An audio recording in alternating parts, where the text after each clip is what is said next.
ಕಬ್ಬಾಳು ದೇವಿಯ ಭವ್ಯ ದಿವ್ಯ ರಮ್ಯ ಜಾತ್ರೆಯ ಕೊಂಡದ ಉತ್ಸವ ನೋಡುವುದಿದೆಯಲ್ಲ, ಅದು 7 ಜನ್ಮದ ಸುಕೃತದ ಫಲವಿಶೇಷ. ಅಬ್ಬಾ, ಆ ಮೈ ನವಿರೇಳಿಸುವ ರುದ್ರ ಭೀಕರ ನಯನ ಮನೋಹರ ದೃಶ್ಯ ಗಂಡು ಗಲಿಗಳ ಗುಂಡಿಗೆಯನ್ನು ನಡುಗಿಸಿಬಿಡುತ್ತದೆ. ಅಬ್ಬಾ ಎಂಬ ಉದ್ಗಾರವನ್ನು ಹೊಮ್ಮಿಸಿಬಿಡುತ್ತದೆ.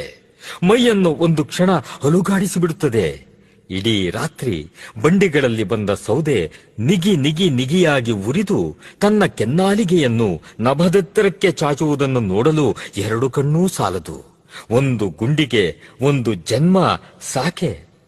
ಇಷ್ಟಾದ ಮೇಲೆ ಉರಿದು ಕೆಂಡವಾದ ದಿಮ್ಮಿಗಳನ್ನು ಒಡೆದು ಥಳಥಳ ಎಂದು ಹೊಳೆಯುವ ಕೆಂಡದ ಮೇಲೆ ಮಡಿಬಟ್ಟೆ ಹಾಸಿ ಅದು ಹತ್ತಿ ಉರಿಯದೇ ಇರುವ ಸೋಜಿಗವನ್ನು ನೋಡಲು ಈ 1 ಜನ್ಮ ಸಾಕೆ.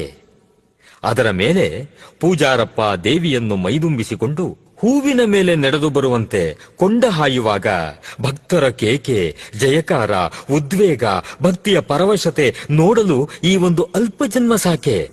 ಇಲ್ಲ, ಅಮ್ಮನ ವೈಭವ, ಪವಾಡ, ಲೀಲಾ ವಿನೋದ ನೋಡಲು, ಕೇಳಲು, ಅದನ್ನು ಮನಸಾರೆ ಅನುಭವಿಸಲು ಸ್ವಾರ್ಥಿಯಲ್ಲದವನು, ಆಸೆ ಬುರುಕನಲ್ಲದವನು ಬಯಸುವುದು ಕನಿಷ್ಠ 100 ಜನ್ಮ.